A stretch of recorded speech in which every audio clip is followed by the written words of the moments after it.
What is going on? Welcome back to Trending Stocks. Today we're going to talk to you about Faraday Future. I want to go over some of the current data points and just break it down on my true thoughts, because clearly me ranting almost every single video isn't clear enough. You guys need it physically said to you. So I want to go over everything that you need to know. But first, make sure you guys hit that thumbs up. And with that, let's get right to it. So right now it is down 7.07%, bouncing off of that 31-cent mark. So we do know going forward, that's a very strong support, same as 20 cents. So that's kind of the next levels that you need to watch for. Right now, there's been no official news from Faraday itself, no SEC filings. YT did post this on his Twitter page or X, whatever. It says, in Faraday's history, the company was almost pushed to bankruptcy by a single vote. So he is referring to the second shareholder meeting, which again really prompted this reverse stock split because they were voting on this right here. So the 1-for-3 that occurred on March the 1st.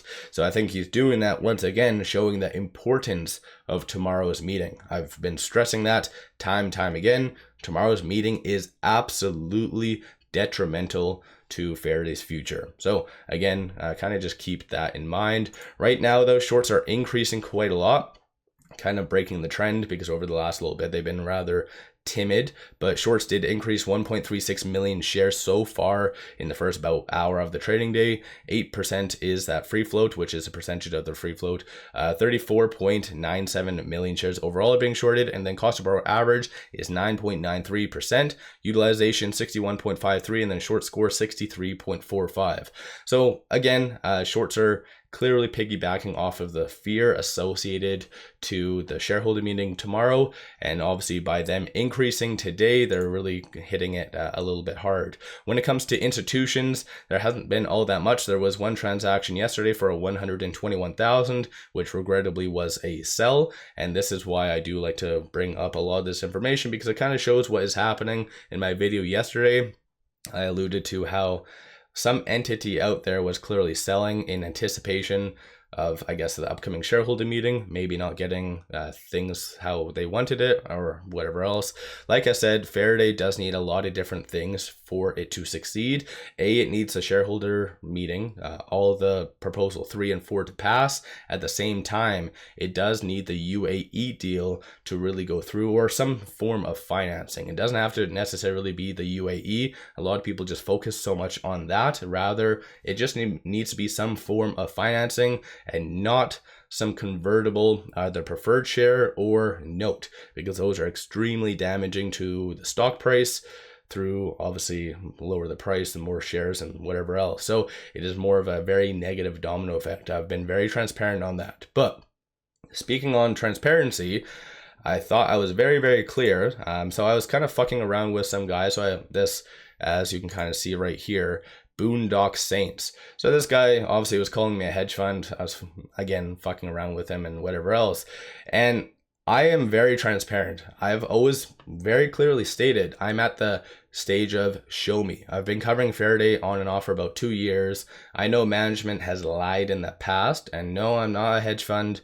I'm not here to spread FUD. And for the funny enough, actually, some people on here saying, I don't know what to believe, or I don't even know, right at the bottom, I don't know what to believe, or some whatever crap.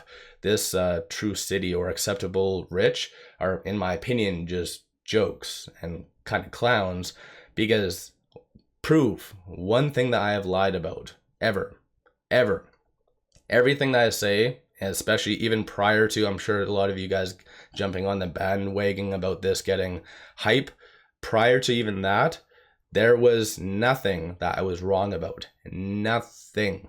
So just be aware of that. So again, I'm very transparent. So yes, based on this, I do feel that they will fail. I'm at the stage, you need to show me, prove me wrong. I've even used those exact words. Some people are saying that I haven't said it in an actual video and it's only through these, like, responding to comments. I've been very open, and I've even said, I'm at the stage, show me, prove me wrong. I've used those exact words because I know management has lied on numerous occasions in the past. And not to bring up Fisker, but Fisker CEO, in his last ditch effort, started to cite about Saudi Arabia and UAE. obviously there's some correlation, right? So in my opinion, yes, Faraday can still succeed based on various things, like I said, but management needs to get their shit together. And yeah, like there's a lot of things that they haven't really brought up, even in that interview, about not diluting. Like it's just, they do need to pay Palantir. Palantir is immediately 5 million in dilution. That's what's going to happen. And so again, for full transparency, I did not say that Palantir is suing. See, yeah, I even responded. Palantir sued Faraday. I called him a moron because he was saying that I was saying that Palantir was suing 𝗖𝗧 or whatever institution out there. Just, I feel like, I don't know. I'm pretty sure I'm pretty transparent in my videos and make it very clear that Palantir is pursuing against Faraday. So that, I don't know how people somehow, I don't know, that's the bad thing about very primarily retail driven stocks, is you get this inconsistent information, and you get a lot of people like Boondock Saints, you get a lot of people like this 𝗪𝗓𝗧𝗪, Acceptable Rich, and it's comical. Even, no offense to the Reddit page, well, actually kind of offense, one of these moderators, I posted literally a chart of just this right here saying someone potentially sold, and that got removed. So it's just, people do only want to hear positive news, and this is very similar to a lot of my other stocks. 𝗪𝗎, I am open and transparent. If there's something negative, I bring it up. If there's something positive, I bring it up. And yeah, obviously the pumpers get all the views, even though they are wrong pretty much 95% of the time. So this is why, for instance, you even see Black Belt Trader or whatever, some people post his videos when he is clearly just a pumper and very, very inaccurate a lot of the time. But again, it's what people want to hear. People don't want to hear negative news. And like, for those of you that want to look back at my previous Faraday videos, like I said, I've been covering it on and off for 2 years. I was covering Faraday because I wanted to have transparency, and I was getting maybe 100 views. So I really don't give a shit if I offend anyone. I don't give a shit if I get like 5 views, as long as those 5 people get some benefit out of my videos and know the actual truth and become better investors as a byproduct of that.